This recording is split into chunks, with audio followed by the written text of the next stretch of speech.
그걸 느낀 상태에서 스크립트를 펴봐봐. 그럼 무슨 공부인데? 답을 할 수 있잖아. 무슨 공부가 되는 건데? 반갑습니다. 적sim입니다. 여태까지 제 유튜브에 달렸던 많은 질문들이 있었는데요. 그런 것들을 모아서 답변하는 시간을 가지도록 하겠습니다. 이 질문들 중에서 여러분들도 궁금했던 내용이 있었으면 좋겠고요. 거기에 대한 답변이 되기를 바랍니다. 우선 수능 관련해서인데요. 그럼 수능하고 토익은 당연히 다른 시험입니다. 기본적으로 토익이 더 쉬운 시험이고요. 수능은 뭔가 긴 호흡으로 오랫동안 준비를 하는 거잖아. 그런데 토익은요, 여러분들 2, 3개월 정도 짧은 기간을 두고 공부를 하시면 됩니다. 어떻게 수능을 공부하다가 토익으로 넘어오냐? 굉장히 단순합니다, 여러분들. 수능과 토익은 다른 시험이잖아요. 그러면은 유형과 어휘가 다를 거라는 거예요. 그래서 토익 단어장, 그리고 토익 기본서, 토익 문제집을 사는 순간 자연스럽게 토익 공부를 하게 됩니다. 기본적인 어떤 문법 포인트 같은 것들은 겹칠 수가 있지만 유형이 다른데 그 유형에 익숙해진다고 생각을 해보세요. 당연히 여러분들 수능 등급이 좀 높았어. 예를 들어 뭐 3등급 이내였어. 그런 사람들이 토익 점수를 빠르게 받는 경향이 있습니다. 예를 들어 수능 3등급은 토익이 뭐 750점이다 뭐 이런 이야기가 있는데요. 그렇지는 않고요. 주로 그런 사람들이 700점대는 쉽게 달성하는 경향이 있습니다. 뭐 했을 때? 유형을 제대로 분석을 했을 때. 제가 교재 추천부터 해서 계속 노베이스라는 말을 많이 언급하는데요. 노베이스는 뭘 말하는 거냐면 예를 들어 중고등학교 때 영어 선생님이 들어왔을 때 그냥 바로 엎드려 자는 사람들 있잖아. 영어를 포기한 사람 있잖아. 그게 바로 노베이스잖아. 여러분들이 만약에 영어를 싫어하고 영어를 잘 못했지만 영어의 끈을 잡고 있었잖아요. 그런 사람들은 노베이스가 아닙니다. 그래서 뭐 수능 5등급 이후로 미끄러졌어. 그런 사람들조차도 영어가 조금 부족한 거지 노베이스는 아닙니다. 단어는 여러분들 1회독을 할 때는요, 제가 메인 단어의 뜻 위주로만 보라고 이야기를 했습니다. 거기에 속해 있는 뭐 반의어, 동의어, 연관 단어, 뭐 레벨업 단어 이런 것들까지 보는 순간 너무 길어진단 말이지, 호흡 자체가.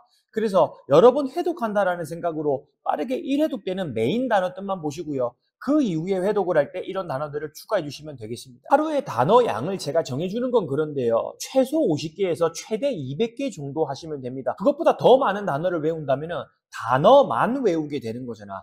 단어만 외우지 마시고요. 기본서 공부, 문제 푸는 것, 그리고 단어 공부가 같이 이루어져야 되기 때문에 하루에 단어 외우는 거는 최대 200개 정도가 적합한 것 같아요. 기출문제집 관련해서는요. 최신 개념이 따로 없습니다, 여러분들. 굳이 사야 된다면 말 그대로 지금 나온 4탄부터 사면 되잖아. 그런데 여러분들 뭐 1탄, 2탄, 3탄을 가지고 있는데 이걸 공부하는데 찝찝함은 전혀 없어도 됩니다. 제가 이렇게까지 이야기를 해도 찝찝해하는 사람이 있는 걸로 알고 있거든요. 가지고 있는 그 기출문제집으로 열심히 해나가시기만 하면 됩니다. 각각 20개 틀린다라는 거는 어느 정도 뼈대는 형성이 됐거든요. 제 강의뿐만 아니라 이 정도 개수에서는요. 700반에서 조금 더 다져주는 게 도움이 됩니다. 왠지 700반 들으면 점수 안 올 것 같잖아. 그렇지 않습니다, 여러분들. 700반만 들어도 900 넘는 사람이 수두룩합니다. 파트 5가 최대 8개까지 미끌리는데 문제만 풀고 오답하는 건 의미가 없어요. 다시 말하지만 기본서를 가지고 공부를 한번 하셔야 됩니다. 그게 더 빠른 길이에요. 돌아가는 것 같잖아. 그게 더 빠른 길입니다. 리딩 속도가 느린 거는 모든 한국 사람들이 그렇습니다. 그래서 제가 올려드린 파트 7 독해 연습하는 영상이랑 그리고 전략 영상들을 보시면서 계속 끊임없이 연습을 해야 됩니다. 거기에 더해서 파트 7 같은 경우는요. 형광펜 리뷰 등을 통해서 꼼꼼하게 리뷰를 해 나가셔야 됩니다. 제가 이번에 YBM과 출간한 제 교재는요. 사실 현장 강의용으로 제작이 돼서 서점에는 풀리지가 않습니다. 단어만 외우고 문제풀이 한다고 해서 900이 나오는 사람도 있겠죠.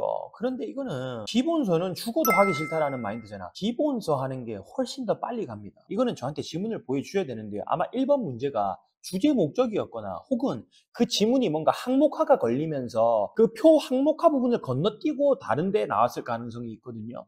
그래서 기본적인 어떤 원리로 봤을 때는요. 순서대로 답이 나오는 게 맞습니다. 예외적인 건 존재하지가 않아요.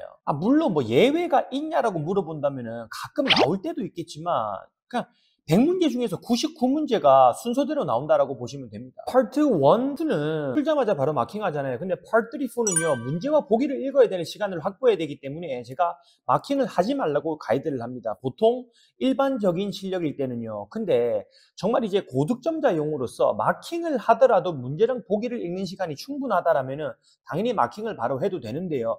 그게 아니라면 사실 문제와 보기를 읽는 데만 집중하는 게 좋습니다. 이거는 훈련을 하셔가지고 본인이 깨달아야 됩니다. 만약에 읽고 나서도 시간이 남을 때는 마킹을 하시고요. 그게 아니라면 문제와 보기를 읽는 데 집중하세요. 소탄대시라면 안 됩니다. 여러분들 LC 점수가 가장 빨리 늘고 싶잖아. 다른 거 없습니다. 안 들리는 음원을 잘 골라가지고 반복 듣기를 해야 돼요. 한 두세 번 깔짝깔짝 듣다가 답지 보고 이런 거는 정말 무의미한 공부방법이고, 이건 너무 루즈하게 공부하는 거 아닌가 생각하는 사람들이 있는데, 그게 아니라 안 들리는 문장을 잘 선별해서 대략 한 10번, 20번 정도를 충분히 반복 듣기를 하고요. 그 이후에 뭘 하라고? 웅얼웅얼 따라 말해봐야 됩니다. 이게 뭐냐면 결국에 음원을 많이 이렇게 입력을 했잖아. 그걸 이렇게 입으로 많이 빼줘야지 빨리 늘게 됩니다. 900점 목표하려면은 최소 RC 10개, LC 10개 기준 잡아야 되고요. 여기서 조금 더 줄여서 8개 정도를 잡아주는 것이 900점을 안정적으로 달성하는 방법입니다. 여러분들 700 중후반에서 정체 먹어가지고 800까지, 850까지 못 올라가는 분 많이 계시죠? 뭘 점검해야 되냐면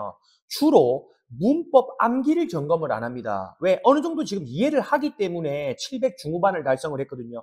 이때는 뭘 해야 되냐면 문제만 계속 풀지 말고 암기를 점검을 하세요. 내가 지금 이 제대로 암기를 해가지고 빨리빨리 풀 수 있는 문제가 많아졌는지를 점검하셔야 됩니다. 지금 이 질문을 했는데 디펜드 뒤에 빈칸이 뚫려가지고 보기에 on이 있어. 근데 다른 보기 in이나 at이나 with 같은 거 의심할 거가 안 할 거잖아. 근데 왜 이런 게 계속해서 스스로 의심하는 줄 알아요? 확신이 없기 때문입니다. 어설프게 암기를 했기 때문입니다. 무턱대고 해석을 하지 마라. 이게 아니고요. 스스로가 암기를 했고 확실하다고 느끼는 거에서는요, 찍고 그냥 바로 넘어가야 돼. 계속 검산하고 계속 확인하고 계속 뒷집에서 해석하는 버릇을 어느 단계에서는 넘어서야 됩니다. 850이라면 RC 15개, LC 15개 틀리는 것 정도를 목표로 하셔야 됩니다. 기존에 추천해드렸던 그런 교재들 외에 900 목표에 적합한 교재를 하나 추천하자면 ETS 단기 공략 중에 850 플러스라는 교재가 있는데요. 어려운 문제들이 많이 배치되어 있기 때문에 추천을 드립니다. 그리고 기본적으로 실전서 중에서 기출문제집 4탄이나 동기 실전이라는 교재가 있잖아. 이것도 난이도가 높아요. 천재 중에서는 이 두 권이 좋을 것 같아요. LC 점수가 혼자서 칠 때보다 시험장 가면은 왜 점수가 더 잘 안 나오냐면 주로 혼자 어떻게 칩니까? 이어폰 끼고 치잖아. 혹은 뭔가 조용한 환경에서 치잖아. 근데 시험장 가면 어떻습니까? 음원은 울리고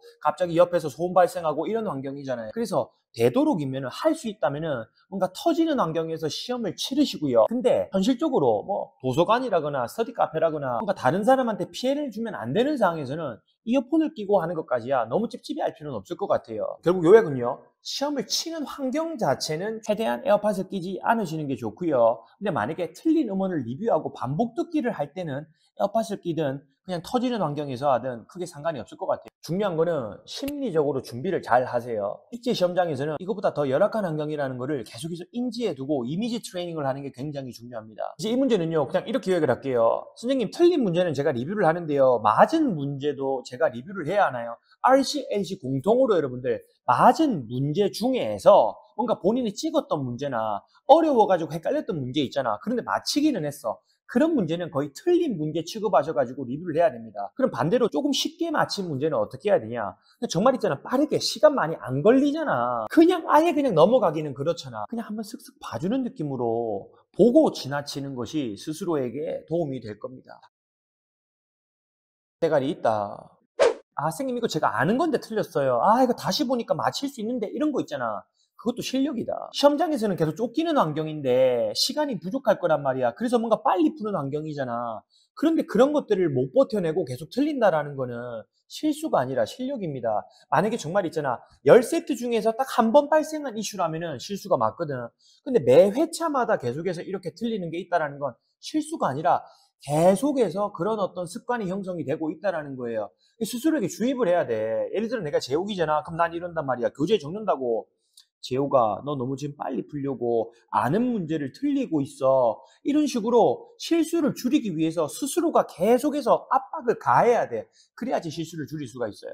뭔가 계속해서 무의식 속에서 빠르게 풀려는 습관이 있단 말이지. 어느 정도는 잡아주면서 가야 됩니다. 제가 파트 5를 8분 재고 풀라고 하잖아요. 근데 여러분들 이런 거는 실제 시험과 상관없이 그냥 연습을 할 때는 8분, 8분, 54분이라고 생각을 하면 됩니다. 꼼꼼하게 공부를 하라는 거는. 이게 문제를 풀 때부터 반 정도 얼이 나가가지고 LC 파트 3 지나갈 때쯤 벌써부터 얼이 나갔어. 아, 풀기 싫다. 아, 어렵다. 다 틀렸네. 난 이런 게 꼼꼼함이 아니라는 거야. 똑같이 틀렸더라도, 똑같이 멘탈이 무너졌더라도 다시 집중해서 하고, RC 풀 때도 조금 더 집중해서 풀고, 더 중요한 거는 리뷰를 할 때 좀 체계적으로 파트 5는 오답 노트를 하고 단어 정리를 하고, 파트 6, 파트 7 해석 안 되는 문장 꼼꼼하게 해석을 해보고 형광펜 리뷰를 하고, 뭔가 집중력 있게 하라는 거야. 꼼꼼한 게 별게 있는 게 아니라 공부 한 30분 하다가 유튜브 하나 하고 카카오톡 하나 하고 인스타 들어가서 사진도 보고 이런 거 하지 말고 집중해서 바짝 하라는 거예요. 자, 이게 LC에서 굉장히 중요한 건데, 선생님 제가 정말 많이 부족한 상태에서요, 모르는 어휘가 많고요, 문법적으로 이해도 안 되는 문장이 나온 걸 느꼈는데요, 그런 문장조차도 20번 들어야 되나요? 하거든. 여기서는 분명히 나뉠 수가 있어. 근데 봐봐, 그걸 느낀 상태에서 스크립트를 펴봐봐. 그럼 무슨 공부인데? 답을 할 수 있잖아. 무슨 공부가 되는 건데? 그냥 RC 공부잖아. LC 공부를 해야지. 아니 여러분들, 내가 갑자기 BBC CNN에 어려운 영어를 청취하라는 게 아니라 우리가 준비하는 시험이 토익이잖아. 이 토익의 음원 정도는 버틸 수 있다라는 겁니다, 여러분들. 모르는 단어, 문법을 모르는 문장이 나오더라도 일단 기본적으로 10번, 20번 정도 노출되면서 깝깝하고 답답하고 미치겠고 환장하겠고 이런 감정을 계속 느끼는 상황에서 그 정도는 들어놓고, 아 무슨 문장인데 하고 스크립트를 보라고. 그리고 나서 모르는 문장, 모르는 단어가 나왔잖아. 이제 그제서야 점검을 한번 하라고요. 그리고 나서 어떻게? 입으로 웅얼웅얼 따라 말하라고. 근데 LC 디렉션 나올 때 파트 1, 파트 2 디렉션까지는 RC 파트 5를 푸시고요. 이제 파트 2가 끝나고 파트 3 디렉션 나오잖아. 그때부터는 파트 3와 파트 4가 문제와 보기를 읽는 게 중요하기 때문에 RC를 풀면 안 되겠죠.